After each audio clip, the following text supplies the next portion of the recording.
All right, welcome everybody. We're not used to acting in such a large audience, so we'll try our best, and hopefully my voice will carry to the back of the room without a mic. If you can't hear me, speak up, and I can throw the mic on, so we'll take it from there. So right now, I'll declare the Hanwell Rural Community regular meeting of council, April the 15th, 2026, open for business. Can I get a motion to approve the agenda, please? I, Councillor Heislip, move to approve the agenda. I, Councillor McKenzie, second. Any questions, comments? All those in favor signify by saying aye. Aye. Contrary minded? Motion carried. Thank you. Moving on to item 3, the consent section. Can I get a motion, please? I, Councillor De Cleva, move to adopt the consent section with the removal of the Upper Kingsclear Fire Department report to be moved to business arising 7A. Seconder? I, Councillor Dooley, second. Any questions, comments? Do we have someone Councillor here from the McKenzie? fire department to be reading the report? It's Wednesday night, they're training. Yeah, we usually have. Well, we have the report anyway. We've had it in advance, so we can probably get by without somebody reading it. Okay, so in that case, there's no point to really have it removed and move into the consent section, is there? I don't think so. No, you're right. Yeah. Okay. So, You want to update that, or do you want to? I have to withdraw the motion. Use your motion? Mm-hmm. Yeah, you withdraw the motion and we can make a new one with not pulling it out. So I, Councillor De Cleva, move to withdraw the motion to adopt the consent section and remove the Upper Kingsclear Fire Department report. seconder? I, Councillor Dooley, second. Any questions, comments? All those in favor signify by saying aye. Aye. Contrary minded? Motion carried. Thank you. So with that withdrawn, then I, Councillor McKenzie, move to adopt the consent section. I, Councillor De Cleva, second. Okay. Any questions, comments? All those in favor signify by saying aye. Aye. Contrary minded? Motion carried. Thank you, council. Okay, any disclosures tonight, council? Oh, we're sorry, I have a disclosure on number 11B. 11B? Yeah, okay. Thank you.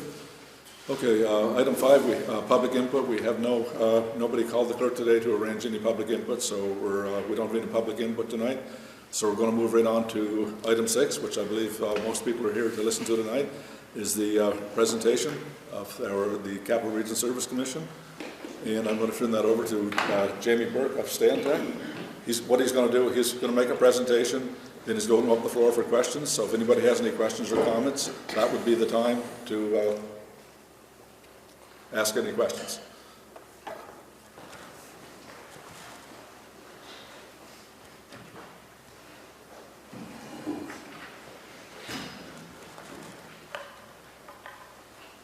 Thank you.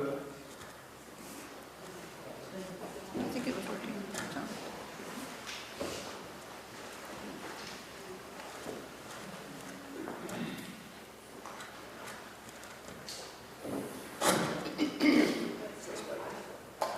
Technical difficulties. Yeah, thank you, Worship. I hope that's a little better for people to be able to hear. So, thank you, Worship and Council, for the opportunity to be here tonight. The purpose of this evening is to fulfill the requirements of the statutory public hearing that's required under the Community Planning Act as we move through the formal adoption process of your new rural plan, which we know is a provincial requirement. So we'll just run through a brief slideshow that summarizes the current documents that were advertised following the series of open houses that we had a little over a month ago, and then we'll move on to some of the changes. And Your Worship, then I'll turn it over to you for any comments or questions from or formal objections from the audience.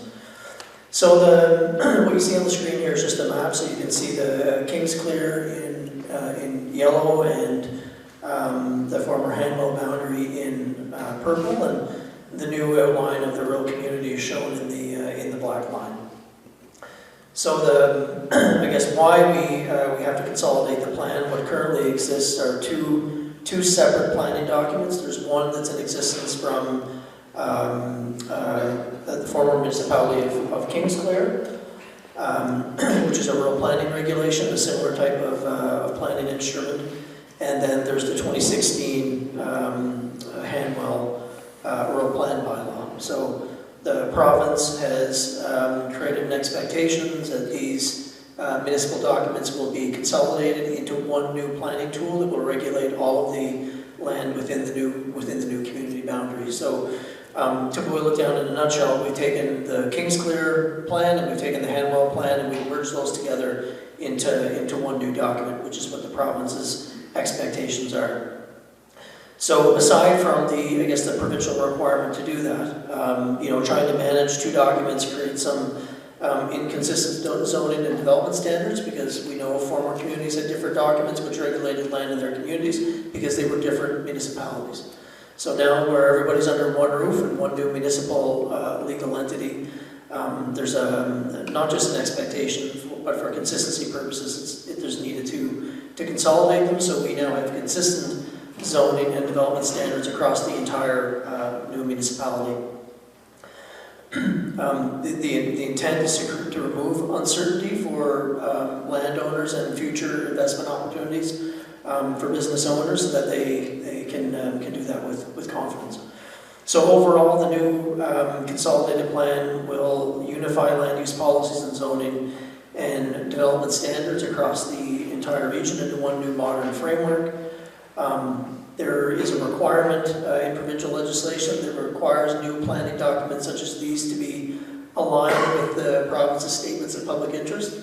So these are the 5 key areas that the province has determined that are of interest provincially, that we have to integrate into the documents.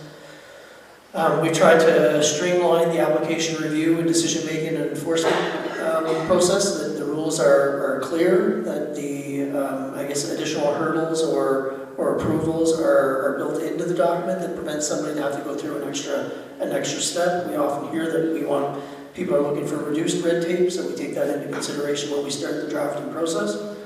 So overall, we hope the new document provides some clarity, fairness, and predictability for all stakeholders. That's residents, business community, the administrators like the Capital Regional Service Commission, who will administer the document, as well as council, who are often the decision makers, as well as the Planning Review and Adjustment Committee. So to highlight, the 5 key areas where we see the most change, is that it is overall, it's one new unified plan. So it consolidates those two existing documents, and we'll consolidate them into one new legal tool, which is a Hanwell rural plan. We've done our best to try and modernize and streamline the zoning system. So what was zoned residential in Kingsclear and what was zoned residential in the former Hanwell plan, we've tried to carry that through to the new document. So we haven't changed any zoning. We just tried to merge the two and reduce the number of zones, so we don't have multiple industrial zones or multiple institutional zones and a fairly straightforward number of residential zones. So you can see the 12 zones that are across the top, which are highlighted in the document. So land uses are generally organized by residential, commercial, industrial, and parks and institutional zoning. And oftentimes there's rural areas or environmental areas, but the environmental policies in the new plan's case will fall under the rural zoning, which is where they lie. We've hoped there's very clear rules for housing options and rural uses. We've heard through the plan making process that there was an interest in increased density. We understand that the community relies on wells and septic systems to provide living, so we wanted to do that in a way that's we refer to as gentle, like a gentle increased density, where in the city you have multiple unit buildings, and those are concentrated around locations where they're servicing. Obviously, we don't have that here in Hanwell, so we've tried to focus the majority of growth along the major road connections and allowing opportunities for increased residential density in certain locations, provided they're able to meet on-site sewer and water requirements through the provincial departments. For whatever reason, Kingsclear had somewhat of a stronger environmental section than the former Hanwell plan, so we've kind of merged those, so now there's one consistent set of environmental requirements and watershed protection expectations across the entire region, so that's consistent. And we've simply updated the development standards and administrative processes so that the fees are the same regardless of where you are. That it refers to the the planning review and adjustment committee powers and other kind of administrative requirements that we need to comply with provincial legislation.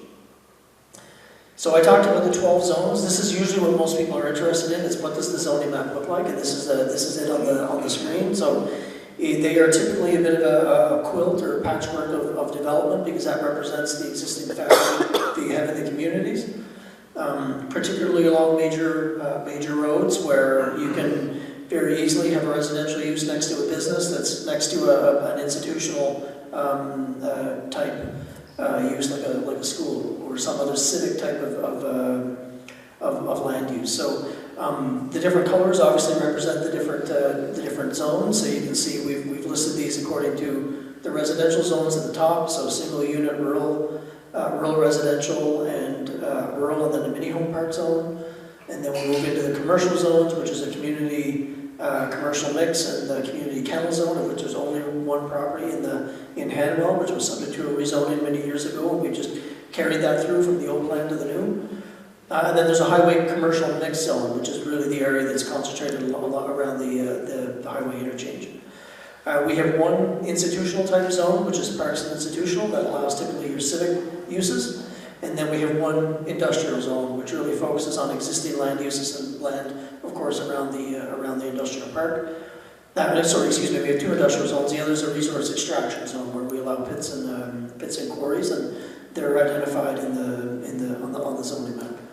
And then we have two conservation zones. One at Yoho Lake, which was existing under the existing Hanwell plan, and then a conservation zone, which covers most of the vacant or crown lands. So I guess what's new and how does the plan work? So it is certainly we hope it's clear and it's modernized with clear land use categories. Permitted and secondary uses are now clearly listed in a table that's very easy to read, and that's table 3. Everything is listed by zone.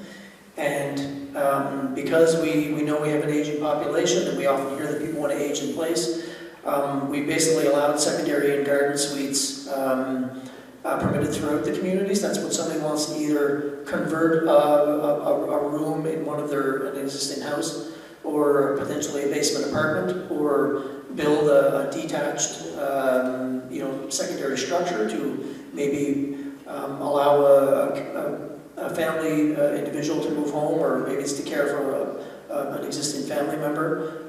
That is now permitted. There's just some basic requirements, of course, to be able to comply with any provincial requirements for any water or septic system requirements. The minimum lot sizes in New Brunswick are basically an acre, or 4,000 square meters. So that is basically the minimum basic requirement if somebody wants to have that additional density or that additional unit as part of their house. And then we've included to allow up to 2 or up to 4 additional dwelling units on a property in certain zones. So that's rural residential, rural, and the community mix, as long as they're subject to certain conditions, right? So they need to be able to meet lot frontage requirements. So we want the lots to be a little bigger, and there may be requirements for some type of basic traffic review, depending on how many units are permitted, based on where it is.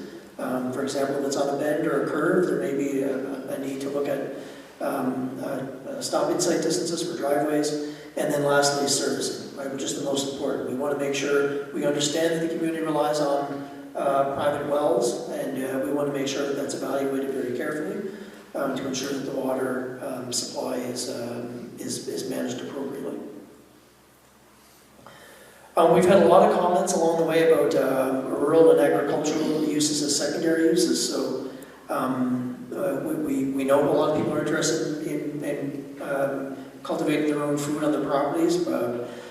Everybody's been to the grocery store. We know food prices are getting very expensive, and it's becoming more popular. So we want to be able to accommodate that. The province is expecting us to accommodate that through their agricultural statement of public interest. There's no one-way fits all for municipalities. It's basically up for the communities to determine what is best. But before the province approves the document, they will want to see that we've taken consideration for those various statements, including the statement on agriculture. So I guess the approach was to allow backyard chickens in all of the residential zones, as well as we know there's some out there at Yoho Lake who have them. So as long as they're done with some basic consistent rules about the location of the chicken coop and some basic size requirements for properties, that will be permitted. And hobby farms are considered to be anything that's basically not I guess a commercial or provincially regulated livestock or agricultural use, something you need a permit for. So there are some basic animal units. We've heard from people, and we've contemplating very relaxing the restrictions for setbacks for hobby farms to make it a bit easier for people. We heard that in the process leading up to tonight, so we've made note of that. And at the moment, hobby farms would be permitted in the rural residential, the rural zone, and Yoho Lake, subject to basic lot size and setback standards that are not the same as commercial standards. We've made an attempt to separate them, so those larger farms are obviously going to have bigger setbacks. The smaller hobby farms are going to be much more easily to evaluate and be approved. And ultimately, they're secondary uses, so you have to have a house on the property or live there in order to have the hobby farm. Unless you're in a rural zone and you want to start some type of agricultural use, that's totally fine. So overall, I guess we were hoping that the applicants or homeowners, our business owners, can now quickly check to see what's allowed and where to make it easier for people. We're hoping that the land use table reduces interpretation and the issues that were created from either one of the older tools that regulated land use. And we've certainly made an effort to support a wider mix of housing options. Not just single-family homes and not just apartments. We want to encourage secondary suites in those smaller scale, whether it's a duplex or semi-detached, as long as they're in certain locations. And certainly recognizing what we heard from people about the rural character and the rural lifestyle of the community, we understood that to be important. So that's why you'll see very flexible zoning in rural areas, in rural residential zones, that in a lot of other locations we may not see. That was what we heard from the community, so that's what we've proposed. But at the same time, protecting the rural character, the residential character that we heard from people, that in locations that are more built up, where you have that traditional single-family home on a smaller lot, that people want those neighborhoods to stay as is, and we've done our best to do that. So one of the challenges was, we often hear, particularly from municipalities, that they want economic development, they want to grow, they want to be able to generate more revenue so they can do more things and respond to, constituents' concerns that require money. So, but it's difficult to do that when you don't have a public water supply or a public sewage distribution system, right? So when everyone is relying on a well and septic system, it becomes very difficult to accommodate growth, and you need to do that in a very cautioned way that prevents anything from negative from happening to either an aquifer or effluent being discharged into a waterway. So we've development is managed in the context of reliance on on-site water and wastewater systems, and we've included some policy that we hope council will keep an eye on that, knowing that there is an intent from the documents to be able to accommodate growth, but that has to be done very carefully. Most as of right residential development remain single-unit dwellings, right? Those are the majority of permits that are coming in through the Capital Regional Service Commission are new homes, and nothing has changed for that process. It's the same thing you would do in the future as you always would have done up until this point. So I guess where can increased density occur? So as secondary uses, we've suggested that in those rural residential and rural zones that can, where lots can support what we say modest or that gentle increase in density of up to 2 to 4 units, as long as they have the lot size and frontage requirements and that their servicing allows it. So we're saying is if you have the lot size, that's fine, but you still need to be able to get your septic system approval and your well approval from a certified well driller, which will require some provincial approval. Multiple unit buildings, so those bigger types of developments are where they're permitted are basically along the major roads, right? So we want those to be concentrated in areas where we typically say where services and amenities are. And the province is going to expect that because there's one of the statements of public interest is on settlement patterns, and that's what they're expecting. So typically in an urban environment, they would say, okay, well, those higher density developments need to be located in areas where services exist. If services don't exist, how are you demonstrating that you're coordinating or managing growth to strategic locations? So we said, okay, well, in this case, it would be your major roads, and that's where that increased density would be directed to. In terms of growth areas and future capacity, growth is expected to continue, again, to comply with those settlement area requirements along Route 640, where transportation access and community facilities exist, as I've noted. And those larger subdivisions that are 25 plus, they will require a subsequent review, and typically it gets forwarded to the Department of Environment, where they will assess what type of water supply assessment a developer has to do. So that's currently in place. That is not going to change. And then in terms of supporting the evolution of the community, we often hear that people want to be able to, as I said earlier, kind of age in place. We don't want people to have to be able to leave. That we made a big push to allow secondary suites and garden suites in all locations to be able to add that gentle increase without having a negative or detrimental impact on community character. And then lastly, I think as I mentioned when I started the slide, there is a policy there to encourage the monitoring of on-site systems and evaluating the long-term feasibility of what a future municipal service system may look like. And again, that's just an opportunity for council to get into some dialogue with the Department of Environment on, the number of wells that they keep track of, the number of on-site sewage disposal systems. Or maybe at some point, if they think the economics are there, to do some type of further analysis on what it may look like, or even cost to have, water, or some type of investment in a water distribution system. It's just an example. Not to say that that's going to happen. It just puts a little bit of extra caution in the development of the future for the municipality. In terms of the environmental and special area provisions, you can see that the column on the left captures the new consolidated rural plan, and the two on the right-hand side indicate what was in the existing documents in both Hanwell and Kingsclear.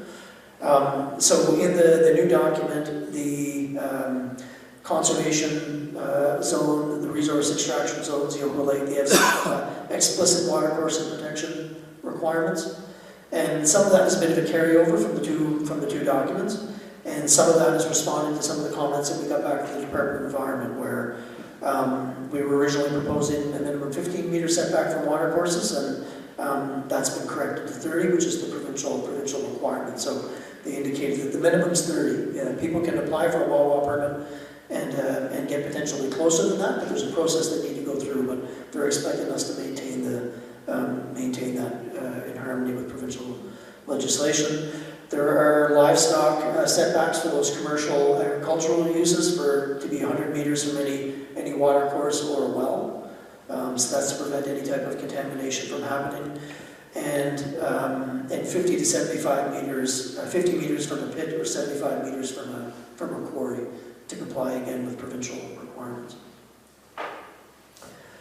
What I think is the practical application for applicants or residents or business owners who may be looking to undertake a development, whether that's an accessory building or a pool or some type of business investment. That colorful looking table that you see on the right hand side is basically, it allows somebody to look at the permitted land use. So for example, if you were part of a religious group and you were trying to build a new church, you would look to see where a church is permitted, and then you'd look, from left to right, and you'd see what zones would allow that particular land use. It's basically a one-stop shop to figure out if you can or cannot undertake the development that you're interested in pursuing. So that is the permitted land use table. Many uses now have very clear terms and conditions, so you can see that list at the bottom of the table. So if something is permitted to additional terms and conditions, a lot of times what happens is somebody will look at an existing planning document and they'll see, okay, well, a multiple unit building is permitted, and then they stop reading. And they say, okay, well, it's permitted. They don't know that they need to go to section 4.5.6 and see the conditions that may apply to that future use.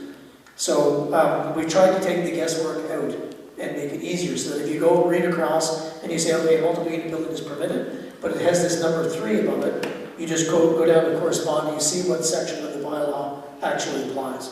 So it's meant to help people identify and not miss things that we want people to be able to make investments and know what their rules are. And again, there's always the ability to call the Regional Service Commission if business owners or landowners have questions.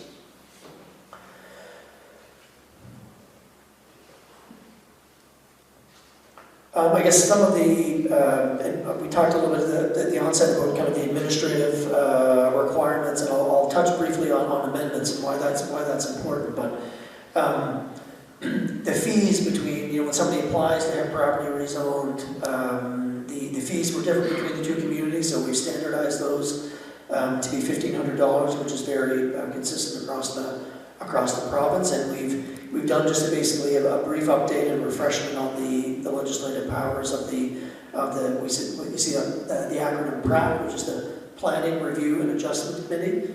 The equivalent to that in the city would be the Planning Advisory Committee. They do the exact same thing. They just function under different bodies. So all of that kind of administrative jargon that we get directly from the Community Planning Act has been included in the rural plan, so people don't need to flip to the Community Planning Act. Everything is in one document for them. I guess the reason why I wanted to, I had staff leave the amendments word on the document is that as we've gone through the open houses and we've heard from residents following, both at those open houses and following the open houses, we've had lots of great communication with councillors who have asked questions. The reality with these municipal planning tools is that they are never perfect. And that's not to say that, we at Stantec are trying to get a document that's not perfect. We are. But the legislation contemplates the documents being changed. So we refer to these as living documents, that they change as the community evolves, as people want to undertake different developments. Sometimes people want to change the use of a property. So there are provisions in the Community Planning Act and in the Rural Plan that allows people to change the documents, and those changes go to council. When it does that, there's public notification, there's a statutory or a legal requirement to engage the public to talk about what those changes would be. But one of the misconceptions I think that we heard post the open houses was that, once this is done, it's set in stone and it can't be changed. So I just want to make sure that that's clear both for council as well as anyone who's here who may have a concern with that the documents can be changed. And the legislation contemplates that. So it's okay for council to change them. The change needs to be consistent with the policy framework of the document, or the policy framework needs to change to accommodate it. That's the only requirement. So the amendment process it happens in every community, because the communities are always evolving and changing. So just a few more slides to capture some of the changes, and another interest that we had from people, particularly at the open houses, were we know people want to work from home. We know not everybody goes to an office. We know people have businesses that rely, they run it from home, and we want to be able to continue to do that. And we've based on the open houses, one of the types of businesses that we heard that we hadn't contemplated was maple syrup production, right? So we've included that in the Class 1 home-based business, which is intended to be low impact and basically be carried out for the most part inside the home. So there's two different, we've classified them, which is in the existing documents, but we've tried to make it a little more clear about what is a Class 1 and what is a Class 2. So a Class 1 basically is intended to operate exclusively within a building. There are some exceptions, of course. And they're meant to be very little impact on the property. So people generally, they wouldn't even know it's there, right? You could be an accountant, you know, you could be a consultant like me who usually run that out of your house, and you don't have a whole lot of traffic coming or business or patrons coming to your property. So that's what we've referred to as a Class 1. And we list specifically of what those are, and you know, generally they don't produce noise, odor, vibration, you know, glare, fumes. It's not that type of activity. Class 2, on the other hand, is a bit more what we call an intensive land use. So it's intended to be able to accommodate, you know, whether somebody wants to be, maybe they're an artist and they work with metal, or maybe they do mobile repair, or maybe they're a contractor who, you know, goes to sites based on their truck, and they have a couple of pieces of equipment. You know, automobile detailing is another one that's become very popular, where people want to be able to, you know, clean and do some light servicing the cars from their property. So we've included those within the Class 2 home occupations, and again, that's very clearly laid out within the documents, and we've tried to take the guesswork out. So if something's not permitted, then people know that they would need to ask for some type of special approval to be able to undertake it. We also had a lot of questions on agricultural uses, and in fact, the Assistant Deputy Minister of Agriculture came to the open house in Kingsclear and gave us some feedback directly after the session, which was very helpful. So generally, the agricultural operations meet the provincial definition. So that includes basically everything from the cultivation of land to raising livestock to aquatic operations. It includes the full gamut of what someone may consider to be an agricultural use. They are generally permitted in rural areas, right? And we're talking about these are not hobby farms. This is a farm or some type of, you know, large agricultural use. So that would be located in the rural area or that one commercial kennel zone, which is very unlikely. There may be an interest in combining with a resource extraction zone that was an existing pit or quarry. Maybe it's a rehabilitation plan.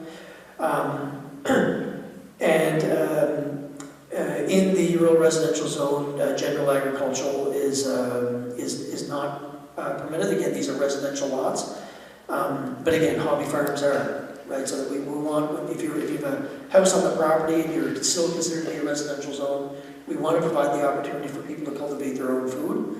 But again, those bigger farms that we're kind of familiar with, where you've got pasture or you've got you know, cattle on the property, you're doing something that's more intense. We want to direct those to the rural areas, and there's lots of rural zoning within the community.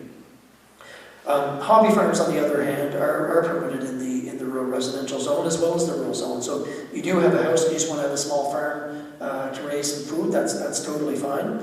But again, it remains secondary to the dwelling, so it's not intended for a full-blown commercial operation, right? That really sets the difference. So we tried to make that a little easier, and we've certainly made the setbacks a lot more flexible.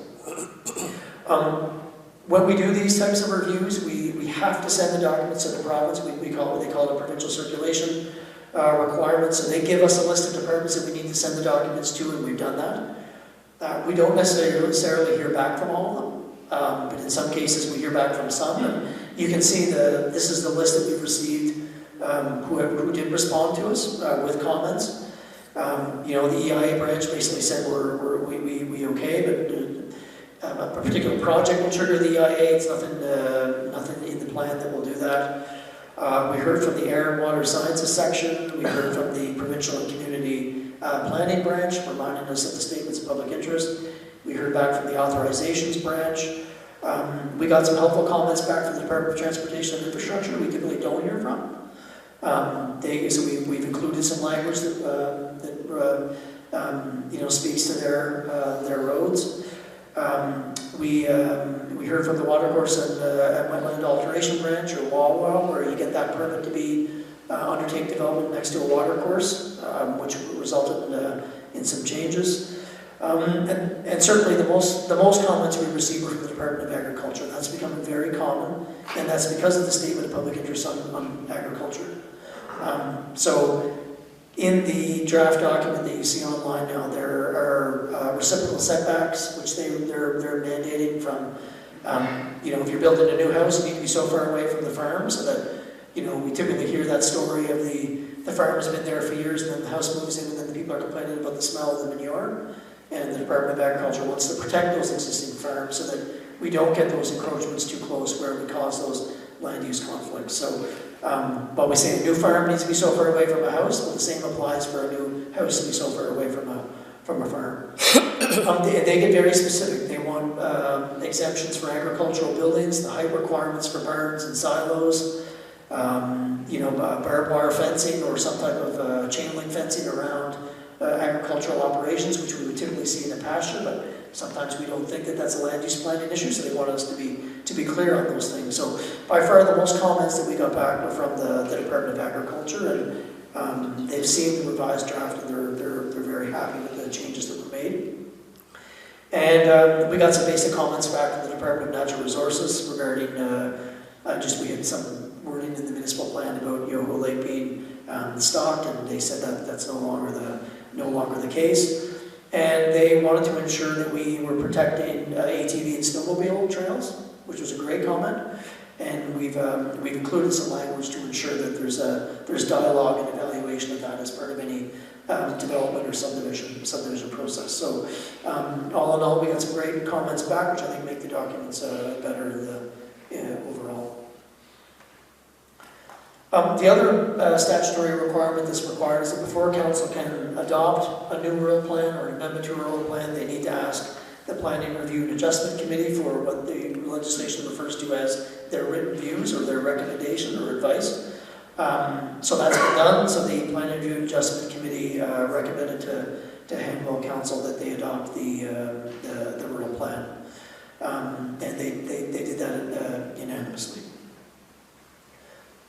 So just in closing, I guess, the intent of the rural plan is to maintain the rural character of the area and not introduce large changes. Really, this was a consolidation process. We're trying to harmonize the two documents while offering some type of protection and avoiding land use conflict, but still keeping it simple because it's a rural community. We know that people are moving to rural communities because they want things to be simple. So we've tried to keep that in mind. As we've done the drafting. We've permitted agriculture across the planning area in a variety of ways, whether that's through hobby farming or more traditional large-scale agricultural operations. We've tried to be flexible with residential and commercial development as long as it's located in those key areas to ensure that we're abiding by the province's settlement patterns expectations.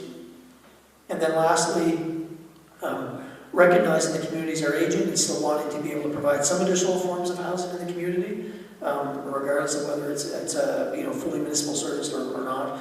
That we've introduced, making it easier, I guess, for secondary uses and other types of gentle forms of residential density, so that we can hopefully bring in some affordability into the rural community. And I guess we're confident, I guess, at this point that the new document, complies with the statements of public interest, which is going to be a requirement in order to get the minister to sign off and ultimately approve it. So that's part of the provincial circulation requirement. That's what we're flagging when we send it. So, Your Worship, that's it for me, I think. Okay, thank you, Jamie, for your presentation. Now, how this will work, if people have questions or comments or whatnot, I'll recognize them. So, raise your hand, I'll recognize you, bring you up to the podium. State your name and your address for the record, and we should be able to continue quite easily from there. So, who has the first question? The gentleman right here. Coming up with public service, sir.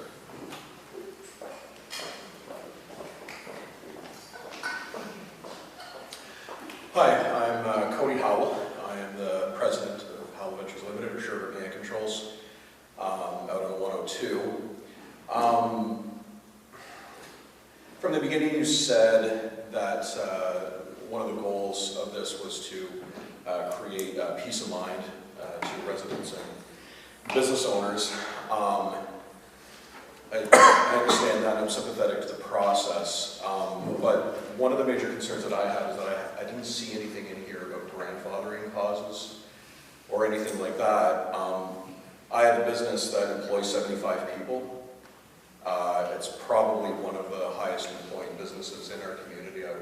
There's probably not a ton of businesses that employ 75 people in Hanwell.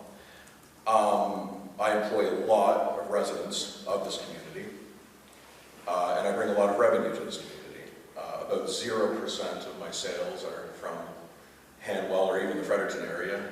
About 70% of what we sell is outside of Canada. And we work very hard at it. So when I look through the list of what I'm zoned for, which I'm on 300 acres that's been in my family for 100 years. And there's no manufacturing. There's no car sales. We're the only source in Atlantic Canada for vehicles that are modified for the use by disabled people. We're also the only company in Atlantic Canada that rents those vehicles to people with disabilities. So if I'm not allowed to rent vehicles, if I'm not allowed to sell vehicles, and if I'm not allowed to manufacture, I don't have a business. And in the last 5 years, I've spent a little over $2 million modernizing and expanding my facility to make sure that I can keep this company growing and providing a thriving source of tax revenue and services and employment for this community. And so none of this gives me peace of mind at all. And I'm sure it wouldn't take a lot of imagination to understand why. So I guess that's my first question is, we've been doing what we've been doing there for 40 years. It's never bothered anybody. I have great relationships with my neighbors. They probably have the cheapest snow plowing in Hanwell because I figure why not, right? So I guess that would be my first question is there, what is the mechanism for grandfathering clauses, or is it that the minute that this goes into effect, I've got to move my entire business? Yeah. Thinking about what already been zoned and be addressed. It was not. Guys from Bank came down around the area and took a look at properties that were not zoned properly and rezoned them. And I'm going to ask Greg to speak to that, because I'm sure he's aware of that property. If not, you can explain to him where you're located. I know where your property is at 102, the old Trans-Canada Highway. It's on the left. It's hard to miss. It's a great building. Tallest building in Hanwell. Actually, I have a good authority. When that was built, it was the tallest only wood structure in New Brunswick. Wow. It's been surpassed now, probably, I would imagine. But when we built that, there's no steel in it, it's all LVL. Yeah, to your question about grandfathering, we have a clause within the review plan that talks about. Can you use your microphone? Sorry, yeah, through the mayor, to members of the public. We have a clause within the new rural plan that talks about legal non-conforming rights. Legal non-conforming rights give businesses and landowners the grandfathering clause. So anything that's existing won't be asked to stop. They get the grandfathering clause. So it may not be mentioned in this presentation, but we have a clause in the rural plan. So you're granted that clause. I suppose as a follow-up to that, and just a general, I guess, word of caution or note, I don't know how many people on the council or in this room or in this community have ever owned a business, or much less so a business that is heavily export dependent. And if you listen to, a lot of like I'm reading a book right now about economic growth in Atlantic Canada, and there's a lot of rhetoric from politicians at the provincial and federal level about the importance of export industries and manufacturing and all the things that I'm doing, right? And something that is, I don't think, well understood is that having a business where I have it puts me in a lot of ways, a substantial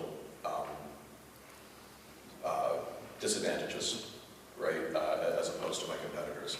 And I could probably list off 30 things off the top of my head that being makes it more difficult for me to operate my business. And if I really soul search and I think about, you know, the reasons why I am where I am, or if there's really one business advantage that I do have, the reason is that I love this community. I grew up here, my soul is here, my children are the 5th generation of Howells to live on my land. And so I have deep roots here. But from a business perspective, basically the only advantage that I've ever enjoyed is that people just leave us alone. We've been able to grow our business in peace. And, you know, even, I mean, and this is even in relation to even, you know, other local areas. Like some people, I've been told many times by people who operate businesses in Fredericton that I'm very lucky that I'm outside of Fredericton because the city of Fredericton would have never allowed my building to be built, right? Or my business to grow in the way that it has grown. And so I caution you about regulation for the sake of regulation, you know, and I look at some of the things that are not allowed in the rural areas in terms of businesses, and like, my business is growing, and I have a fairly confident plan of what the next 5 or 6 years look like, but it's hard to say what the next 10 or 15 or 20 years look like. That's very difficult to predict. And so I look at some of the restrictions, and it's like, you know, and I'm just like a random example, is like, you know, you're not allowed to start a fitness center if you're on a rural area. Well, I got 300 acres, I'm on the highway, you know, and I mean, I myself am probably all the proof that you need that Kings Clear is desperate for a fitness center.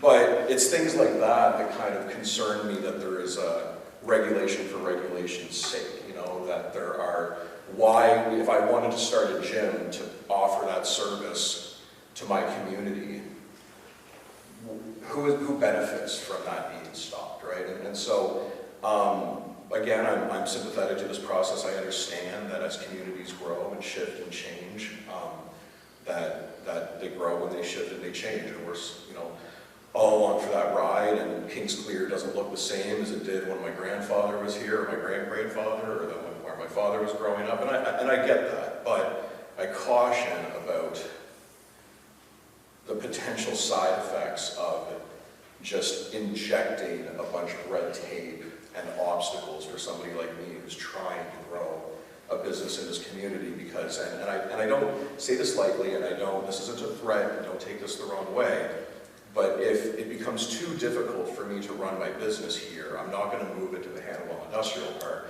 I'm going to move it to Texas or North Carolina or Tennessee, or somewhere where where I'm closer to my customers and there's better services, and the taxes put literally millions of dollars in my pocket every year, right? We're in a very high tax, high regulation jurisdiction, internationally speaking. So I think it's worth considering, you know, really taking a look at, are all of these rules absolutely necessary, and are there ways that we could just, you know, look at something, or is there a simplified process for, you know, saying, hey, this isn't hurting anybody, go for it. Because like I said, at the end of the day, the best thing that you can do for me to make sure that I can continue to support this community through growth and investment and taxes and all those things that it needs is literally just to leave me alone. You know, that's what we've been doing for 40 years, and that's what I hope we can do for another 40. So, thank you.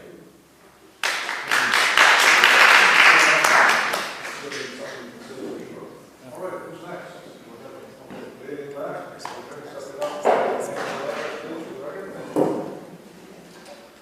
My name is Hope Say. I live in Islandview.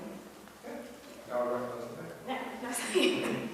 I just want to I feel the same way. It's funny, we lived in Fredericton, we're a retired military family, and we lived lots of places. We came back our last posting to Fredericton, and we retired to Islandview because we were sick of all the restrictions of Fredericton. And I bought the property that we bought, it's in the Valley View Estates. Did not want any of the covenants or anything, so we actually bought the old Depot subdivision, so I could do whatever I want on my 3 acres. That was the idea of moving there. We wanted to have chickens, I wanted to have a garden, and just to have a healthy place for my husband to retire after a rough term of service. I feel that If we're looking at this as a person who's really into agriculture, like I have about 20,000 plants growing in my basement right now, just for my own personal use, but I don't really think this is embracing agriculture. I think it's pretty to say these things, but as somebody who's really into it, I don't think it's really meeting that standard. I think we need to be enabling people to grow their own food. We could be empowering people instead of restricting them, and that's what I feel like this does. As a person who has chickens, 10 chickens is not enough chickens to lay eggs for your family. I don't know if you know, give people 3 chickens. If you're worried about more chickens than 10 being a smell, then you should only give a lot of people having 3 chickens. Because there's no difference between 10 and 30. 3, yeah, they're pets. If you want to have eggs, then you need at least 10. Why? Because they don't start laying eggs till they're about 20 weeks old. Then they lay till they're about 18. They're about 2 years old, they're done laying. So do you want me to kill all of my chickens when they turn 2? Because I need eggs. So I need to get new chicks. And they won't lay for another, I've been another 6 months waiting for them to lay. So how do you do the math on that you're ever getting eggs if you allow someone to have 10 chickens? It doesn't work. And for smell-wise, let's talk about the smell. I have neighbors here. Are you smelling my chickens? We've never smelled them and we enjoy them every once in a while. You do it. Yeah. So, just my idea. I don't know, maybe the people who come up with that number of chickens don't have chickens, don't know how they work. You need to have at least 20 chickens if you want to have eggs. Because you have to think about that crossover period of time, right? You have chicks. So does the 10 chickens count my, the 10 chicks I have? Am I killing all those chickens now to meet my number standard? It doesn't really make sense. It's a ridiculous number. Tell people they can have 3 chickens. Don't say you can have 10, because that means you know nothing about chickens. Not be mean to say it. Doesn't make any sense. Also, we're not limiting the number of dogs people can have in their household. No offense to dog lovers, no. But I'm just saying, we aren't saying you can have this many dogs. Chickens don't bite anybody. Chickens, their poop is great for your garden. Dog poop, not so much. So I'm just saying, if we're looking at agriculture, people being able to raise their own food, then 10 chickens is not enough chickens. Especially when you're looking at rural residential. Why restrict the number of chickens? It just doesn't make sense, truthfully. The other issue I bring up is roosters. I love roosters. Most of the roosters that we've had now are under trees in my backyard. They start to get irritating. They no longer exist except feeding my trees. But there is a need for roosters. And I'll say this. I feel like it's zoning up, you can have 1 rooster or 2 roosters. And I'll tell you why. So the problem with roosters would be noise, right? Is that the main issue for not having a rooster? I'm just wondering. So, aside from the fact that I listen to dogs barking, roosters actually cut down on the amount of noise that chickens produce. Because if a rooster is in the coop, then his main job is actually to maintain order. What he does is, he keeps the hens in line. If you remove a rooster, those chickens do not shut up. It becomes mean girls. They are fighting, they're bickering, and what's louder than a rooster is a hen losing her mind, and I'm running out saying, shut up, shut up. So to cut down on the noise, I actually kept my rooster, and he crows, not too early, right, Ross? But dogs bark. So I think you're restricting, but also they serve a purpose. They are maintaining order. They're protecting the flock. My chickens have a 30-foot range, probably nicer than some houses. I do let them out sometimes in my enclosed garden space, but they're protecting the flock. So to say no roosters at all, it's kind of discriminatory. If people allowed to have dogs that bark, to say someone can't have a rooster, and we're saying we're promoting agriculture, and again, we don't know what could happen to the food supply. I need a rooster to make more chickens. That's how it works. So how am I making more little baby chicks without a rooster? Then I have to source and get them, it's a whole thing. So to cut that out and say that we're enabling people to have agriculture, especially I can see if you're on a lot right next to somebody, but when you're looking at rural residential, to limit that to 10 chickens just doesn't make sense. Just tell them they can have 3 and say we're actually stricter than the city of Fredericton, because that's how it feels. Sorry, I'm the chicken lady. I'm very passionate about chickens. The other thing I would say is when it comes to, I don't know if this has changed, but the electric fencing. It says there's no electric fencing. Is there to that? So I'm just why would be the reason that you're not allowed to have electric fencing on the property? Electrified fence. Yeah, so the electrified fencing is limited to an industrial zone, Okay. or unless it's used for agricultural purposes. Okay, so it says for the protecting of livestock. So I'm saying, like, if I have a backyard garden, am I allowed to have an electric fence on a residential property? Under the current draft, no. Okay, because this would be the problem with that. Living where we live, and I'm speaking from, it's hard to because I live in Island View, and I know we're all a little bit different into the needs and what people have. Everybody has a problem with bears. We live in the woods. So if you have a garden and you don't have an electric fence, you don't have a garden. The only way to keep deer out is, or anything, all sorts of critters, is to have an electrified fence. Electric fences are harmless. They can't hurt you. They give you a brief shock. It's completely harmless. Low amp, you're more likely to get hurt by a toaster. So I don't understand why we couldn't have an electric fence. I think actually everybody should put an electric fence in your yard if you don't have one, because then it's safe to go outside and get mauled by bears. I have a mother bear and babies in my backyard all the time. I would not be able to go in my yard if I could not have an electric fence. So I think that, and it's not just me, I've talked to lots of other seniors who just use it and then put it up around their garden, just so that they actually have a garden. So if we're going to help people to grow their own food, then they need to have electric fences, or else they're just growing food for the wildlife. So I think that would be a note on that. The greenhouses thing, I'm not quite sure. I know the definition is fairly broad. It says a structure for the growing of flowers, plants, shrubs, trees, and simpler vegetation for sale or personal use. I don't understand why you couldn't have that you can have a greenhouse in the city of Fredericton. So I think that definition would definitely have to be changed, because that makes, I don't know how we're empowering agriculture if we can't have a greenhouse. That's, you know, that makes no sense. That's my problem. And the last would be, even for like the agricultural operation, what you're allowed to do, that's only in a completely rural zone. So, but then there's conflict there, because if your business, you're allowed to have maple syrup under business 1, which would be rural, but yet it's considered an agricultural operation. So you're not allowed to have an agricultural operation in a rural, so you actually can't have maple syrup if it was for sale or production, if we're saying it's something that people want to sell, right? Like it's a home-based business. Does that make sense what I'm saying? I mean, if somebody's gonna sell some maple syrup or sell some eggs at the front of the road, nobody's gonna be enforcing anything like anything. But I'm just saying, not enforcement, but it is listed in there, right? That is one thing. It says you cannot, under agriculture, was that you're not allowed to have a roadside stand. So just to clarify with that, like I feel like if people have a hobby farm, are they allowed to have a roadside stand? Because I think that brings something beneficial to the community. My chickens, my flowers, they're a benefit to the community. They're bringing community together. It's also food security. Like, would you rather go get crappy eggs from the grocery store? I mean, I don't sell my eggs, I just give them away. But wouldn't you rather be able to get farm fresh eggs that you know these chickens were raised well, it's good food, and we should be encouraging roadside stands in these areas. I think that rural residential hobby farms, hey, if they want to sell vegetables to their neighbors, why shouldn't they? Like, we should be looking at improving like people to have food for cheap, healthy, good food. So why would we put any restrictions on a roadside stand? That makes no sense. Everybody should get a roadside stand, put it out, we can all feed each other.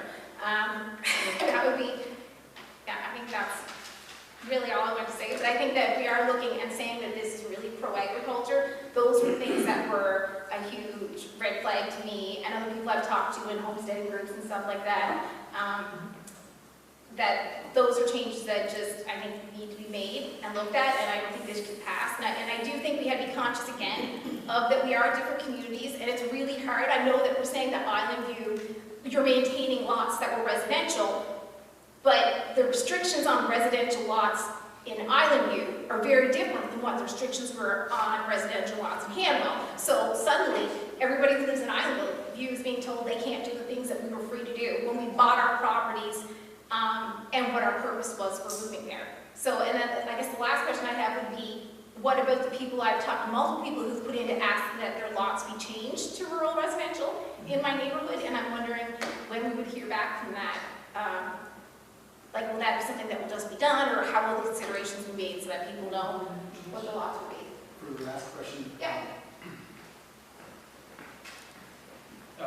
We have received, I want to say, about 5 to 6 emails from residents living in Island View to change their zone to rural residential from residential 1, and we have updated that zoning on our map. That would be in effect once the council adopts the plan. So that has been shared with the council, and the zoning map has been reflected, the zoning update. Okay, so they are changed. Yes. Okay. But the council needs to adopt the zoning map before. Excuse me, can I ask you to introduce yourself to everybody so we know who you are? Hello everyone, my name is Raghav Parikh. I am a planner with Capital Region Service Commission. To anyone who has been emailing the commission, it would be me and my colleague Sarah will be responding to your emails. I could have a quick follow-up on that though. So, hi, my name is Jeremy. I live across from Hope. So my PID is quite long, and I just bought it. But it's actually, like, on the map, it's 2 different zones. And I'm just wondering, like, it's one PID, but if I look at it, this part of it is one zone and that part of it's a different zone. So I'm assuming that it's only labeled as one because it's one PID. Have you sent us an email? No, I will do that after this, and then we'll get that clarified. But just be aware there may be more that are like that because mine is definitely like that. Right. No, absolutely. Send us an email if there's any issues with the zoning and we can fix that. Who's next? The guy here in the corner, great.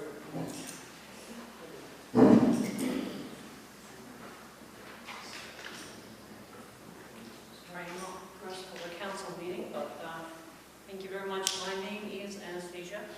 I live in 81 Farm Crescent, so that's a community.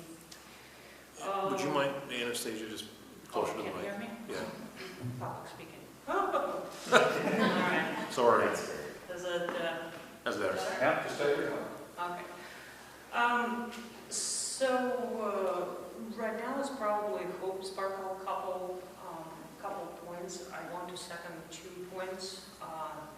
Chickens, absolutely agree. If you ever had chickens, great point, so thank you for that.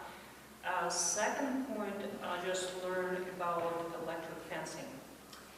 And I would highly encourage council to consider allow electric fencing.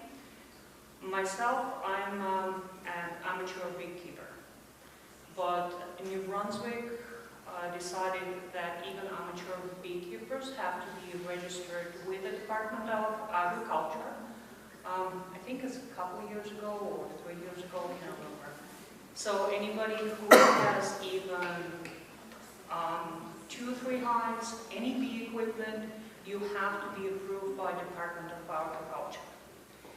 I currently live in the zoning before the adoption. It's called the mixed zoning. So it's residential and the business is allowed. About 50 meters from me, it is agricultural zoning, belong to somebody else.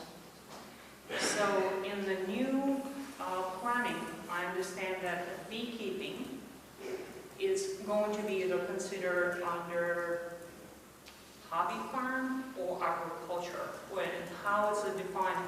Is it because of the size amount of the hives or whatnot, or probably it's another question to kind of find out. But why am I stressing out the allowance of the electric fences? Last year, I've been on the phone with DNR literally every week asking to bring the bear traps. I have bears parked in my front lawn all summer long. I'm not allowed to do anything. DNR never came in and I said, I am creating a attraction zone for them. So the only thing I have to protect bees, if anybody tried to purchase the beehive or buy it, it is very expensive. One nuke of 4 frames right now, $300. They die out if they're moisture not correct, if the winters, they are very finicky stuff, but we need them for the pollination. No bees. The rest of the pollinators, they're not even completing maximum 15%. So most of our pollination and agricultural production is coming from the bees that either are commercially being kept or amateurs. There is quite a few amateurs around. So I would encourage council to consider to keep the electric, or allowing to keep the electric fencing in on the properties for that reason, because I have dogs. I have cats. I have wild birds. I had chickens. Fox killed them all one night. Anyway, but the animals do come around. But the bears are a real problem, and the exact words, we don't have enough resources. There's too many bears in Handle. I'm not kidding. So, yeah. So, sorry, are you saying that your concern around the electric fence is that you're not able to keep the bears out because the bears are being drawn to your property due to the bees? So, yes, as a registered a beekeeper, yeah, I'm allowed to keep bees. Right. In order for me to protect the bees, the only thing I can have is electric fence. Okay. Because the bear, there is nothing stop. I had before Rottweiler, I had bear come up about 15 meters between me and my Rottweiler. We look at each other and I'm like, shoo, shoo. And in the middle of the night, they open up my shed. I have no idea how until I install the cameras. I have that on video. They open up the shed and they go shopping. They shop for whatever they smell, especially right now the spring is coming. They don't destroy things. The bull in the china shop, it's a myth. The bear in the shed is very particular. You can invite him for the tea. You know, they're anyway. So thank you very much for your time and thank you for your consideration.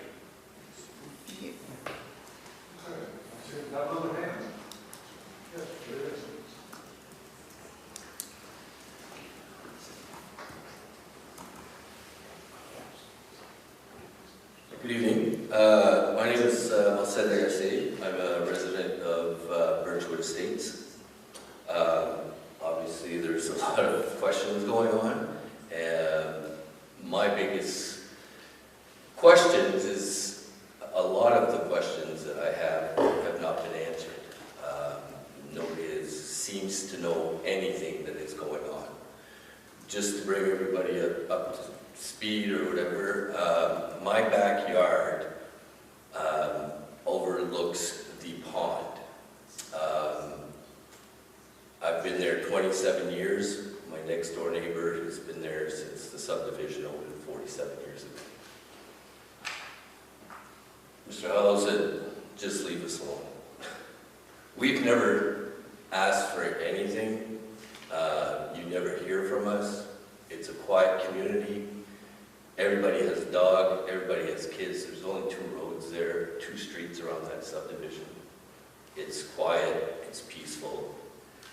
Next thing you know, I get home one afternoon. The trees in my backyard, not my trees. From what my understanding, it belongs to Jardine's auctioneer. We're gone. I'm driving home. My backyard is now a front yard. I have a wood pile that I use wood heat for my kids, my family, keep them warm. And I have hockey nets kids use, and then a trailer. It looks like a mess. My questions were basically, what is going on here? I look at the Hanwell website, I look at the zoning. That area is zoned residential. Where there was a brick house as of today, it's no longer there except for the chimney. Jardine's area is commercial. We had, many years ago, I will say probably 8 to 10, maybe less, probably less, the commission informed us of their intentions, that they were going to take all that down and put cars there. We were invited to this gathering, this meeting with public, with councillors and Rural Planning Commission at the time, not so much yourself, sir. And the agreement was, you know what, up until the house, Jardines gave us their word that they would not put any cars there. Who, in their right mind, wants a parking lot as their backyard of junk cars? Would you accept that in your backyard? Having beat up cars, old trash cars in your backyard? When your view, what was a view, somewhat of a view, because there was trees there blocking my backyard, could see through it a little bit, was a beautiful pond, natural fed pond. Now, it's a disaster. And what's going on there? I don't know. It wasn't given to me. No information was shared by anybody. Nobody seems to know what's going on. So, my concern is, as a citizen, as a taxpayer, is how could you not know what was going on there? I just have questions. Environmental assessment. There's a natural pond there. There's a brook. They're tearing that all up. Concerns. What permits were issued? Who issued them? Why were these people given the permission? Yes, it's their land. I get that. But what consideration was done? There's 8 families that are looking outside right now. The noise from the handwell, incredible what's coming through, because we never saw that before. So, I guess I'm looking for answers. I'm looking to know what is going on. Are you able to answer? I don't have a clue what's going on. I'll speak a little to that. That's the line on which there was no permit applied for. So, it's being looked into right now, but it looks like they broke an existing agreement. The Jardines had something to deal with it. So, it's an issue, and we're looking into it. And Okay, as of 2 weeks ago, you had no idea what was going on. I only found out about when I was actually campaigning around the neighborhood.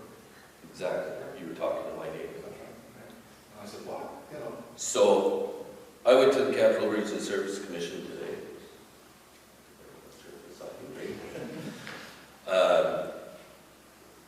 And there was some kind of meeting that was going on today in Hamilton. Yet, the house was still torn down. Nothing seems to have stopped there. They put somewhat of a barrier with some garbage bags or whatever, and that was to hold the soot back. Okay, there's a pond there. That's a natural friendly pond. From what Jardines has told, or they even put up a sign on our mailboxes, or on our mailbox next to it, stating that they were going to put their cars in. They're going to be putting a 6-foot fence with privacy. Well, I'm sorry, I'm 6 feet tall. And I'm on my deck with my family having supper or whatever. That's not going to cover anything.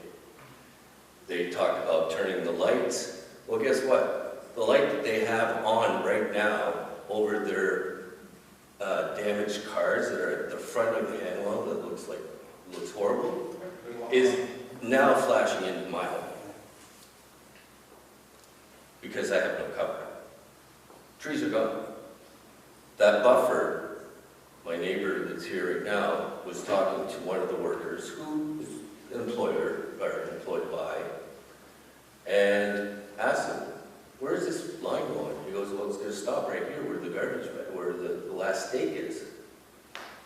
There's 15 feet from that stake to the property, our property lines. If they wouldn't have touched anything, all those trees that they cut down wouldn't have to be cut down. If that is their plan, what the workers said to my neighbor, if that was their plan, then none of those trees could have gone, and we wouldn't be here right now and having to plead, figure out, stop this before it gets worse.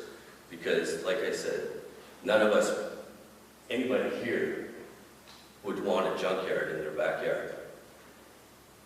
You look out to that, what's my property going to be worth?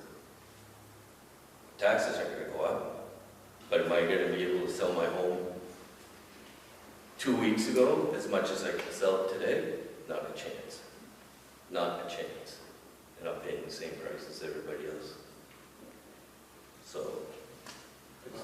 It is an issue, and we certainly are looking into it on the capital reserve. So it's just started. Because they did this without anybody's authorization or permit. Okay. So. I believe there's a water course there to contain the fluids, right? Correct. Yeah. So that's where the requirement should be made aware. I'm not sure if they are in or not, but it will be. They were already. They were advised. They got a permit. And supposedly there's a permit. I've called them personally and they have not got back to me yet. I've had 4 calls there, but I will keep pressing. Question. Yes, sir. You said go back to that 15-foot part. So- So the trees are inside what? And there's a line. Yeah, so the property line, there was a row of trees that were there on their property, like our property, their trees. They cut their tree. I'm not saying they cut my trees. I didn't have trees there. You're within, like, you're talking about the setback that they would have, you mean? They were saying, yes, and so if you go by, I mean, everybody goes by the handle, and they know exactly where it is, but it's kind of hard to see, but where that last stake is what the worker said. It's going from here straight up. So there's 15 feet, we'll say, between that and that last marker that they put for the slit or whatever. And there was no trees that would have needed to be removed. Okay. Their trees, 100%. Sure. They didn't cut our trees down. Okay. But again, my backyard is now Hannibal's front yard, where I can't store, I've got tarps over my wood, I've got a utility trailer, and I have my kids. So me and my wife started cleaning up, hiding stuff because I don't have a backyard anymore. And again, a 6-foot fence, dust, their lights that they say that's not our life. We've been here 27 years, 47 years. Not a life, not acceptable. I appreciate you looking into it. Thank you for your time. Can I just add one thing? I'm not sure what, Christine Legier, I live in Birchwood. I'm not sure what the fire regulations would be, but leaky, old cars should not be sitting behind a house where your water source, we have a water source for the whole subdivision. And I'm not sure that's what's supposed to happen. They may not put the old beat-up cars there, they might put newer ones there, I don't know, but I just don't think it's a safe thing. Thank you. Thank you. Someone right here. Hi there, my name is Greg, I live on 8 Oakdale Drive. My question is, what's going on with that, all the clear cutting of trees that happened beside that log building business? But 17 acres that just got cleared? Who's doing that and why is it being done? Because it's right toward, it's going, affecting everything that's going to be on all my neighbors on Canberra and just about to my backyard now, so. The streets that were cleared on the city side of the log house. Yeah. Yeah, so that's being cleared by the owner for future growth. Future Put a new culvert in there. Hamel acquired that property. It goes around, and you acquired that property. It goes around the log house, goes back to, and runs along Cannon Street. And there used to be, if you remember, there was a spot for a provision for a future street off of Canberra. Yeah, I've only been here 4 years. So. Oh, there is, and that's now part of our property, but there is a provision there for a future street for them to access Canberra if they decide to develop that property. That's a piece of property that we purchased for future use for the community, be it a nursing home, whether a recreation building, or whatever. We had the opportunity to buy it. So it's, community needs land and we're going to grow. So all that property is there. Where the new area is cleared in the new culvert, we got to put that culvert in as part of the agreement to purchase the property. But that's the owner of the property that stretches right up to the old Trent Standard. So that's for him to develop. Yeah, because when I moved here, I was told it was owned by a farm. And I was told it was owned by a farm. And then that property was supposed to be designated wetland. And it wasn't to be, I guess, modernized, industrialized, or developed.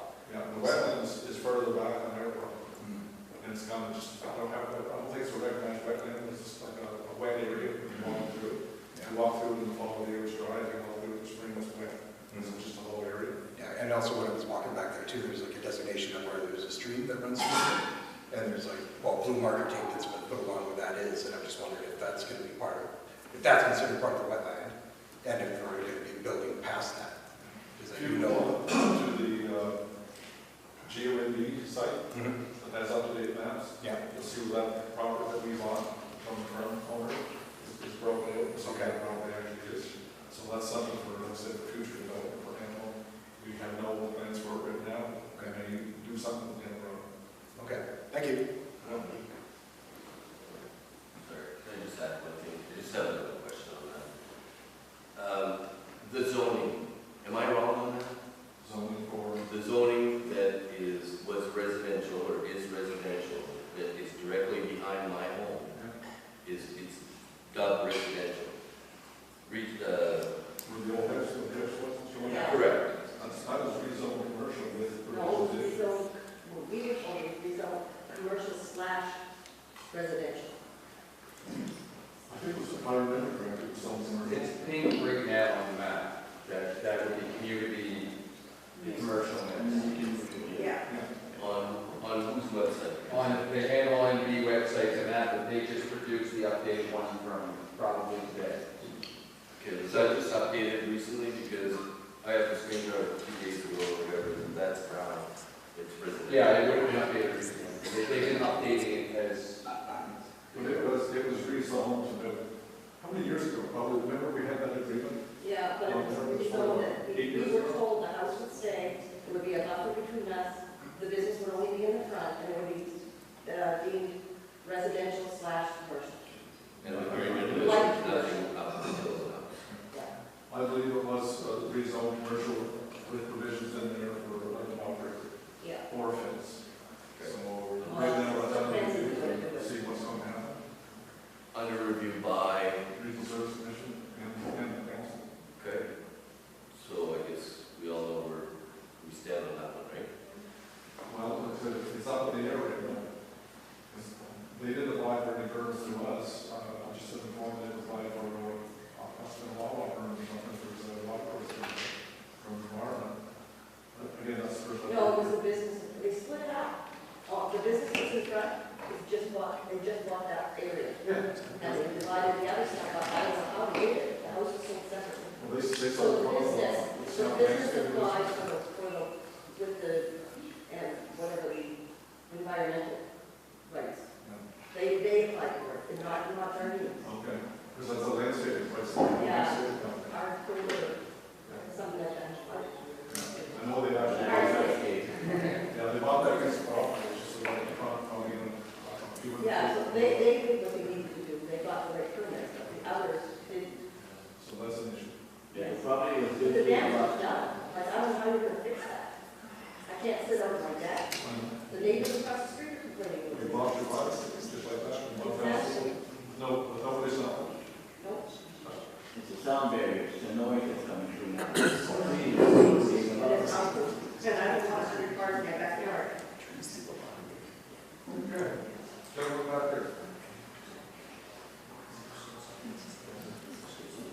up. I will. I'm Ross Mathers.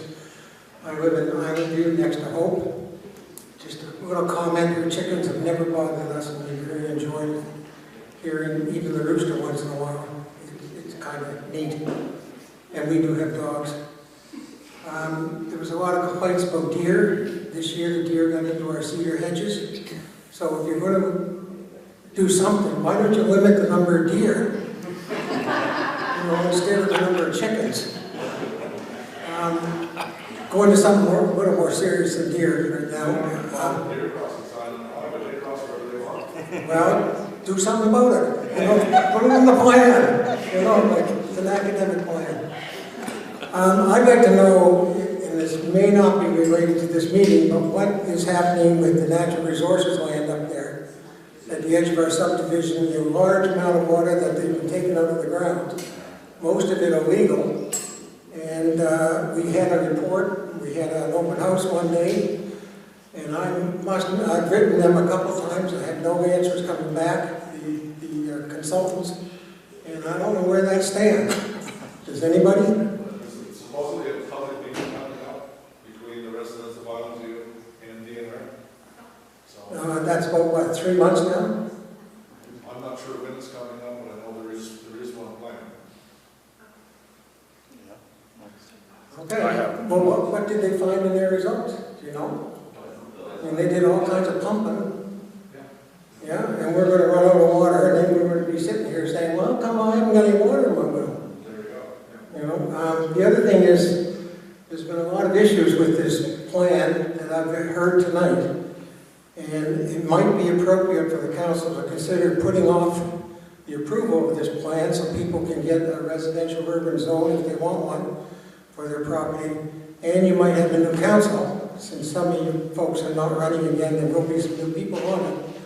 And that might be good for the new council rather than sticking them with this plan that they may not totally agree with. So that's all I got to say. Thank you. Jared, did I speak up enough? Yes, you did great. Thank you. Okay, there must be more questions. Yes, no, My name is Ashley. No, okay. I'm going to try. My name is Ashley from Kingsclear. I'm really terrible. The one thing I do want to say is one thing that I hear echoed throughout this room is that you have really wonderful people in different varying communities that have now amalgamated. In reading these plans, I truly see some benefits. I see some things. I can see that you're trying to make a community. I just want to make sure the council is considering the vastly different needs of everybody, from business owners to people who have livestock, to people who have genuine concerns. We moved here ourselves 11 years ago when we first got married because of the rural living. I grew up in Fredericton. I have zero desire to reside in Fredericton. And I understand that the province will continue to grow with densification. I understand that. The council, you're responsible for doing this respectfully and responsibly. There's a few things that I noticed within this plan, and I've said 2 seconds ago I couldn't do this, but I'm still standing up here. Doing good. Okay, sorry about that. No, you're doing a great No, job. great. Roll on. Yeah. Thank you, thank you. So, no, guys, no, I know we all have stuff to do. There's been a lot covered, but I do want to address on this one. And I read this in the original draft, and I did email you on this. The challenge of Hanwell. Hanwell's posed to grow. And I'm just going to skip right down to this part. Continued development, however, faces major challenge without piped water and sewer systems, while Hanwell has experienced few issues with septic system failure, or water availability. Either could become a major concern requiring expensive municipal responses. I want everybody to understand what that means. We are taking Hanwell. They're talking about primarily, like if you read further on, this is a draft plan. I haven't read the updated, so please don't hold me to account. But I want you to understand that any infrastructure for wastewater or well is a substantial cost to the entire community. Having a single individual septic system, I'm a licensed septic installer. I can tell you how effluent is absorbed into the soil safely. Can they fail? Yes. Isolated failures are much easier to deal with. when you're looking at a septic, like a sewer, sorry, a wastewater plant that fails, it's going to be catastrophic. The cost is exorbitant, and who is on the hook for all of this infrastructure? I know we didn't see much about this. There was a couple blurbs that I certainly listened to and was attentive to. And had by many of our clients as well, so thank you. But I do want people to understand that what you're proposing in Hanwell impacts us all up here. The watersheds that we've heard referred to, if you look at that GONB map, and again, that changes. So don't hesitate to reach out to Wawa, Environment, because those things are, the water courses are constantly changing. So if you have concerns with that, but if you look at anywhere that you could possibly put a wastewater, like we don't know where, there's nothing in this plan that would say where it's proposed, but the wetlands are vast. And they go down to the Wolastoqey, the St. John River. So anything that is going on in that regard really needs to be scrutinized. Really does. And I just want people to understand that with densification, we're all very loving, kind people, community-driven people. And we would just like that you respect us, like Cody Howell said, leave us alone, and just make sure that we're preserving the heritage and the culture that we have in this area. Okay, we love you guys all, and we appreciate the time, so thank you very much for hearing me. Thank you. I know I'm terrible. Great.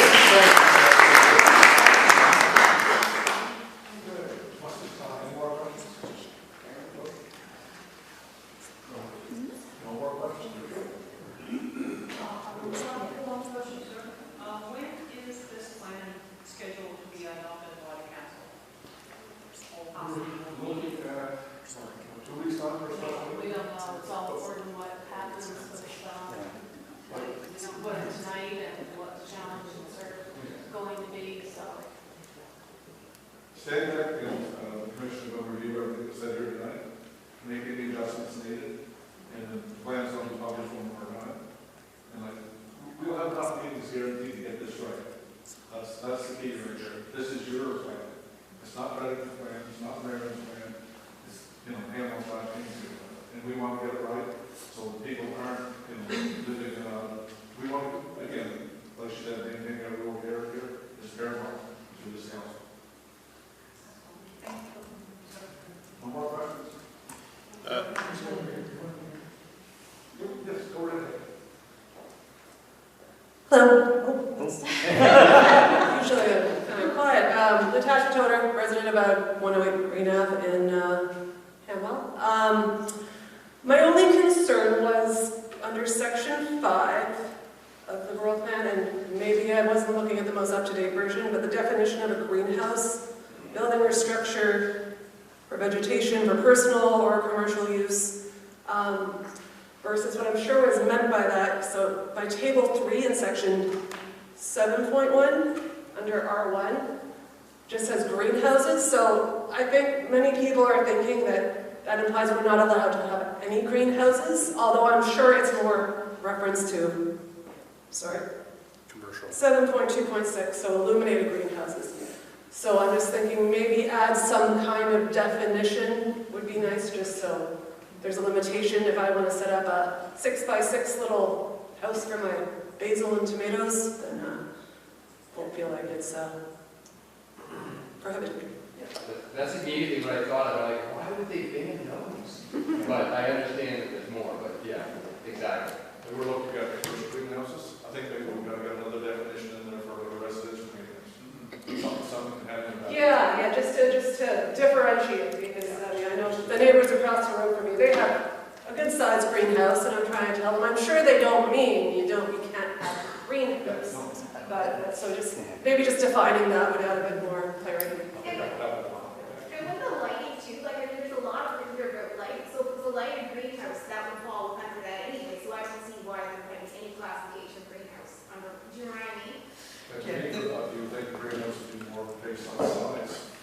Something on Yeah, greenhouse within the city? Yeah, well, like I'm saying, so you're saying, like, the big issue is somebody having a greenhouse. Like, I'm gonna build a greenhouse that starts, my greenhouse is going to, I would build like 20 by 12, because smaller than that is useless, right? So even if you're looking at size and wise, but it's about, the only issue that a greenhouse would cause in a residential would be if it was an illuminated greenhouse. But I'm saying there's so much written in the rural plan about lighting that would be like, lighting is a problem to your neighbors. greenhouse. Do you know what I mean? Like, I don't, like, that would be The intent was to regulate commercial greenhouses, Yeah. right, where it's a ginormous structure, there's traffic coming and going, that was the intent. It was not to regulate small greenhouses on people's property for basil or tomatoes, whether you want to illuminate it or not, right? It's, in that case, it's considered an accessory building, no different than a shed. So we had lots of emails about greenhouses. So we have a draft that's been, where we've been kind of keeping track of what people have been saying since post open houses. That is one of them, it's been fixed. Okay. And we had a 60-meter setback for our commercial greenhouse. That was supposed to be 6 meters, it was a typo. Actually, you So had it wasn't six. supposed to be Actually, you had 600. 600. Yeah, worse, 600 meters. So, over half a kilometer from, obviously, that wasn't the intent. So, but your worship, if I can, the comments that we've received, these have been, for me, been doing this for a long time. The open houses that we had were excellent attendance, excellent comments, great participation and discussion, and we enjoyed it. The comments that we've heard after the open houses that have been submitted to the Regional Service Commission, or through the community, or through the email address that was set up, were great. We've kept track of all of those.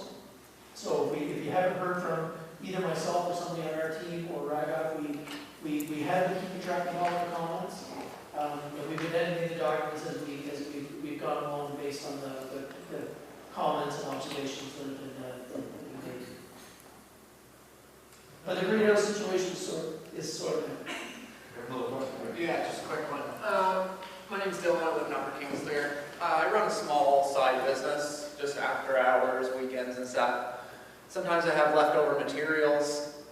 It's not a whole lot, it's just extra stuff. And in the plan, there's stuff about storing materials and stuff like that.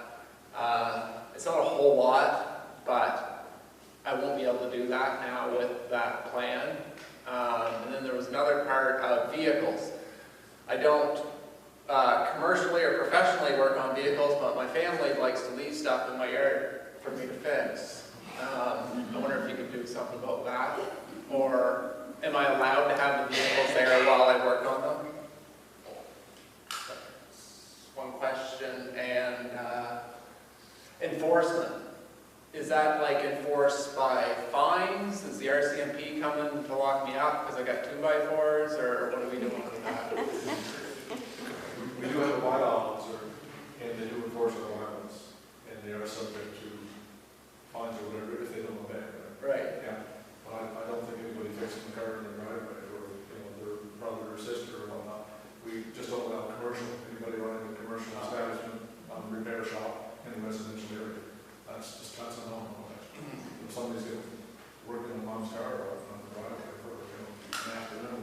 My brother-in-law has been there for like 2 months. And Jeremy won't fix it.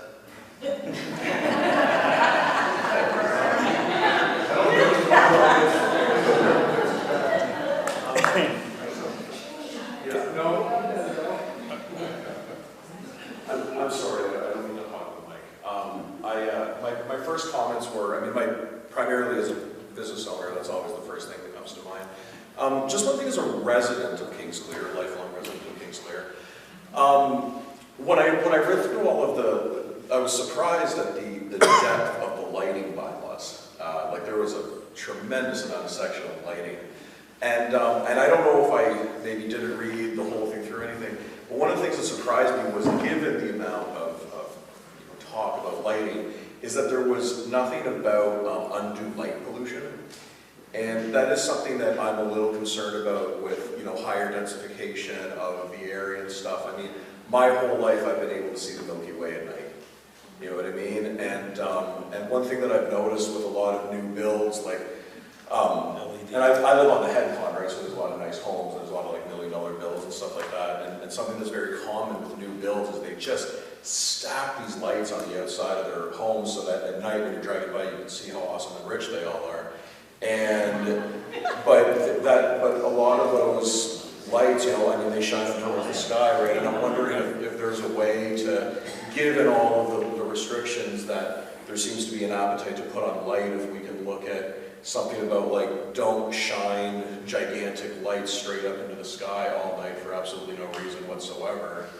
And that's just me, you know, I mean, like that's always been, for some reason, that's just something that for me is almost like emblematic of living in a rural community. As you walk out at night and you look up and you can see that band of stars clear across the sky. And I'd hate for that to be taken away for, you know, no reason when avoiding it is probably pretty straightforward. So just, yeah.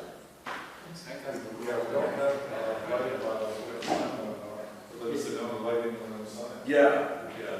Like I don't even illuminate my sign for that reason, right? Just as a note to that, like, so I've been on council since we incorporated in 2014, and as a past member of the Royal Astronautical Society of Canada as well, for a long time I was trying to champion dark sky preservation in the community, and we were even trying to get an urban sky park and a dark sky preservation area for quite some time. And maybe, I don't know if things have changed since then, but original rural plan, at least, we had definitely things in there to try to say that light should not encroach on other people.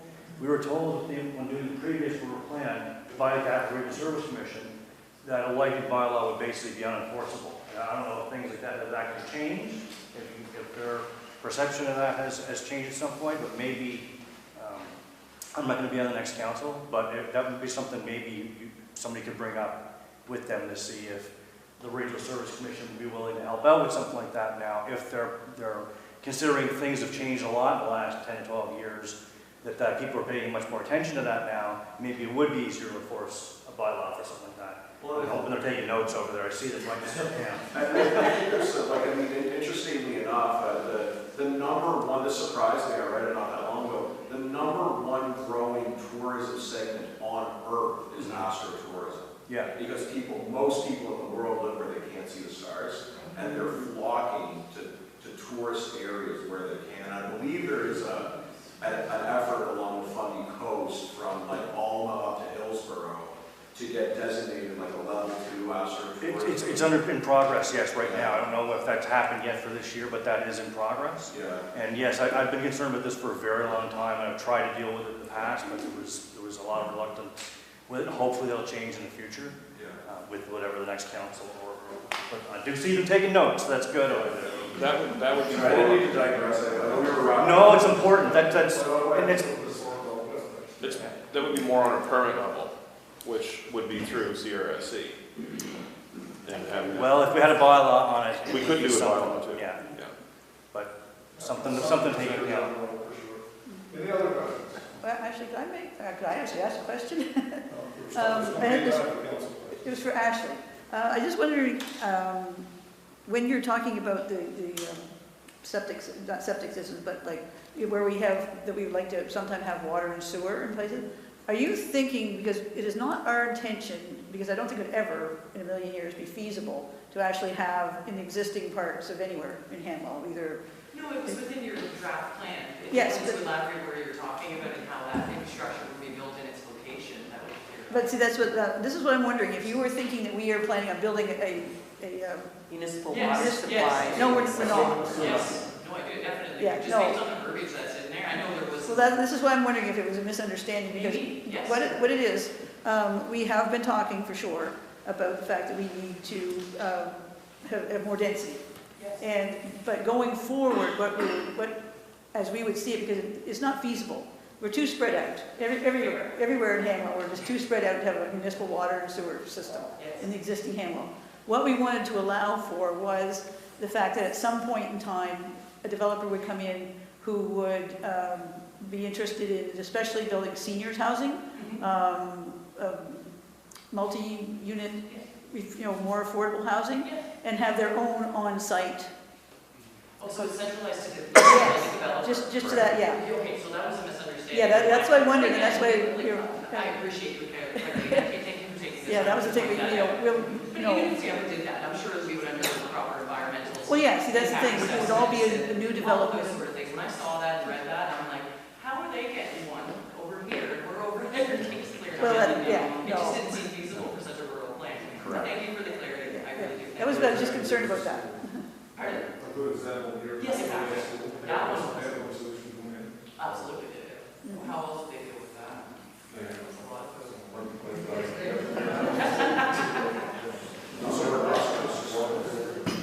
We're not supposed to swim there.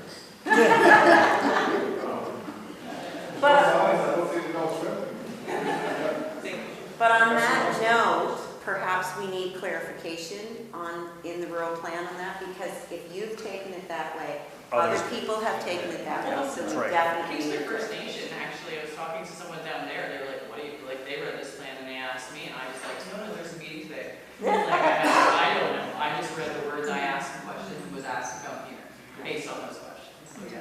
Thank you for the clarity. It would be same similar type model to Birchwood. Birchwood is the only part of Yes. Hamlin, yeah. Yes. That'd be the model that we'd be looking at on the new subdivision. That makes sense. Probably not that particular septic system, but. All right, any other questions? Well, I want to thank you folks for coming tonight. It's an extremely beneficial meeting to all, and we really appreciate the questions. Notes have been taken all over here. So we're going to do what we can to accommodate everybody and everybody's issues. So there will be changes made, like the People Service Commission. It's going to work with this along the same that, and there's how many changes put in there, and it will be public domain. And we have to have a public meeting to go. So again, we want to accommodate all the residents in the home. So thank you again for coming. Very, very appreciate you guys taking time to see the show up there. Thank you. Thank you very much. Right now, we'll call for a 5-minute recess before we go back to our meeting, just because of the noise. Our recess is concluded. Approaching very handy to 9 o'clock, so I need a motion from the floor, please, to extend our hours past 9 o'clock. I, Councillor McKenzie, motion to extend the meeting past 9 p.m. I, Councillor Cox, second. Any questions, comments? All those in favor signify by saying aye. Aye. Contrary minded? Motion carried. I think we're going to be here a little bit past 9 o'clock, but hopefully we won't be here till the wee hours of the morning. So I do need a motion to give the second reading of the rural plan. First, sorry.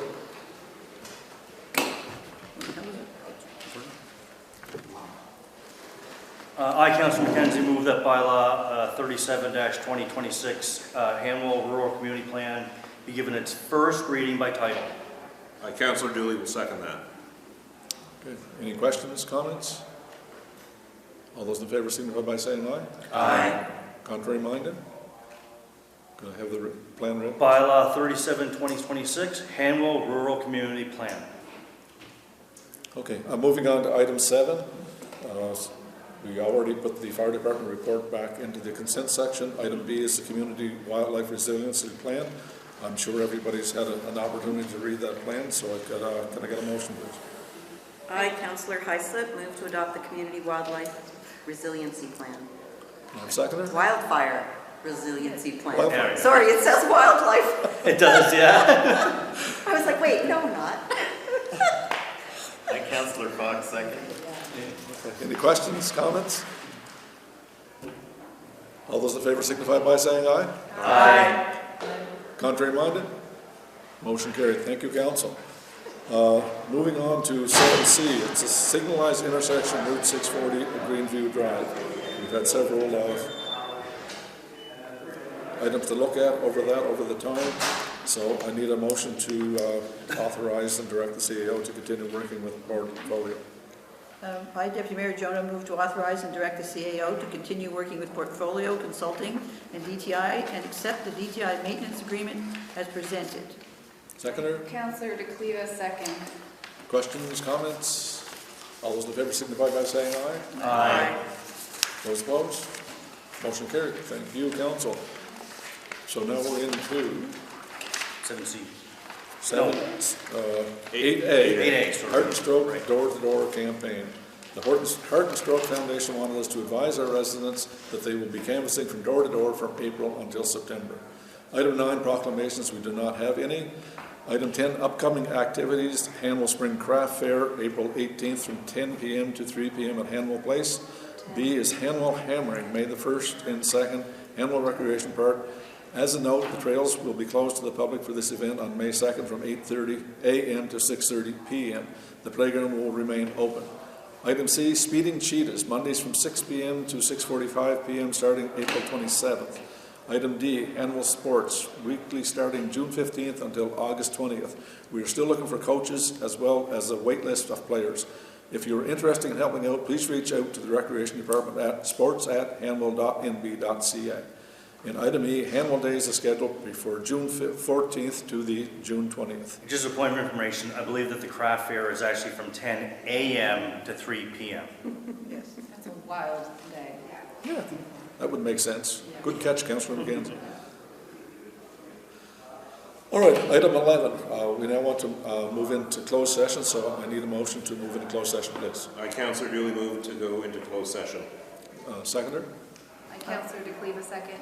All those, any questions, comments? All those in favor signify by saying aye. And Aye. I think we have one conflict here, so we'll...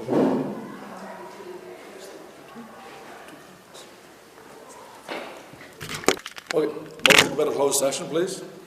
I, Councillor DeCleva, move from closed session and return to open session. I, Councillor McKenzie, second. Questions, comments? All those in favor signify by saying aye. Aye. Contrary minded? Motion carried, thank you. Now we need a motion for a lawn maintenance package. I, Councillor Heislip, move to authorize the CAO to accept the quote from Wilson's Yard Care in the amount of $4,348.88 plus HST for the lawn maintenance package. Seconder? I, Councillor Dooley, second. Any questions, comments? All those in favor signify by saying aye. Aye. Contrary minded? Nay. Who's nay? You dared to give three. So it's 3-3. You get a vote? Mayor? You get to vote. Mayor. Oh, we got 3-3? Yeah. Isn't that interesting? Did you record who the nays Well, and the I yeas know were? I know who the nays are. I'm a yay. Yeah, but just make sure it's recorded. Yeah. So, again, where it's a tie vote, this will come to me, and I will vote yay. I think we've got a lot of money tied up in our lawn, and I think we have to have a lawn care package. So, the motion is carried. All right, date, time, and location of next meeting, regular council meeting, council chambers, April the 15th, 2026. That's wrong. That's today. It's today's. Oh, I had it changed. I noticed that. It's going to be June 15th. Will be the next regular meeting of council. Okay. Well, I think, hold on, let me check. That's what it said on something I read earlier. It's June 15th. Yeah. The third Wednesday in June. Yeah, June 15th, June 17th, sorry. And there may be a special meeting before that. Okay, so the date, time, location, next meeting, regular council meeting, council chambers, June the 15th. June 17th. June 17th? Make up my mind. Right in the middle of Hanwell Days. 2026 at 7 p.m. Can I have a motion to adjourn, please? I, Councillor Heislip, move to adjourn. Meeting adjourned. Thank you, council.